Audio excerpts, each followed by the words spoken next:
All right, number 5, we have 6x squared plus 10x plus 4. First thing we should always check for is a GCF. So is there anything we can take out of every single one of these? And the answer is yes. GCF here, just looking at it, I'm thinking maybe a 2. Now if you want to make your factor trees, you absolutely can do that. If you want to, you can just try a number, and then if you see there's still something left in the parentheses they have in common, just take out another number. So I'm going to start with 2 as my GCF here. We're going to take out a 2 of every single term. Now remember, whenever we write our answer, we put the GCF out front. So make sure you bring the GCF out here. Now 6 divided by 2 gives me 3x squared. 10 divided by 2 will give me a 5x. And 4 divided by 2 will give me 2. So now we have this. And the 3x squared plus 5x plus 2, that is what we're going to factor. All right. So as we factor, we're going to find the factors of the first term, 1 and 3, and then 1 and 2. So we always bring down our GCF. That's a common mistake that I don't want you to make. Don't forget to bring it down. We have our 2 parentheses. Well, how do we need to start them? That 3x squared is going to be 1x and 3x. And now let's start with our factors. We only have one set, 1 and 2, so I'm just going to try 1 and 2. Inner product is going to be 3x. Outer product is 2x. Is there any way to make 3x and 2x into 5x? Yes, if they are both positive, 3 plus 2 is 5. So let's go ahead and make our inner product positive, our outer product positive, and don't forget our last step is always check the signs. So does positive 1 times positive 2 give us a positive 2? Yes, it does. So we actually found it on the first try. So our answer, we have that 2, that's one of our factors. Then we have x plus 1 and 3x plus 2. All right, let's try number 6. Number 6 is negative 6x squared minus 56x plus 4. First thing we always check for is a GCF. And one thing I hope you notice is this negative. Whenever we have a negative leading coefficient, we have to factor that out. So we know for sure we can take a negative something out of all of these. Well, what else are they all divisible by? They're all divisible by 2. So we can try taking out a negative 2 as our GCF. Go ahead and write it out front, and we'll put what's left in the parentheses. Well, negative 6x squared divided by negative 2 leaves me with a positive 3x squared. Negative 56x divided by negative 2 gives me positive 28x, and 4 over negative 2 is negative 2. So now we're done with that first part of the problem, and this is what we are factoring. So bring down the negative 2 and set up your parentheses. All right, the factors of 3 are 1 and 3. Factors of 2 are 1 and 2. So we have to start with 1x and 3x because those multiply to get our a value. Now let's just try the 1 and 2. So I'll start with 1 here, 2 here. Inner product is 3x. Outer product is 2x. Can we make 3x and 2x into 28? No, we can't. So we know that one doesn't work, and we just need to try switching them. We did 1 first and 2 second, so now let's try 2 and then 1. Well, the inner product here is 6x, and the outer product here is 1x. Well, can we make 6 and 1 28? No. So actually, neither of those worked, and we don't have any other factors to try. So that means we can't go any further. That means that the GCF being factored out was the only thing we could do. So here's our answer. Negative 2, and then we have that trinomial in parentheses. So does that make this one prime? The answer to that is no. This one is not prime. Why is it not prime? Because we factored out a GCF. So that's an important distinction we need to make. This is not prime. We were still able to factor it, but that's as far as we could go. All right, 2 more problems. Let's look at number 7. The area of a rectangle is 5x squared minus 19x minus 4 centimeters squared. Find possible side lengths. Well, this is the area of a rectangle. How do I find the area of a rectangle?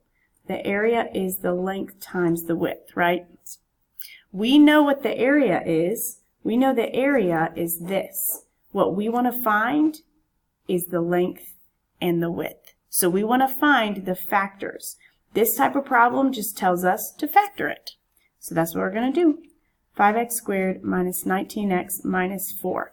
I want you to pause the video and try to factor it, and then play it and check your work. All right, well, we see there is no GCF here, so we want our factors of 5. They are 1 and 5. Factors of 4 are 1 and 4, and 2 and 2. Let's set up our parentheses. To get that 5x squared, we have to do 1x and 5x. Now let's try our factors. Well, I'll start with the 2 and the 2. Inner product is 10x. Outer product is 2x. Can we make 10x and 2x into negative 19x? No, we can't. And 2 and 2 are the same number, so if we switch them, same thing happens. So we're done with those. Let's erase that and try 1 and 4. Oops. All right, I'm going to start with 1 and 4.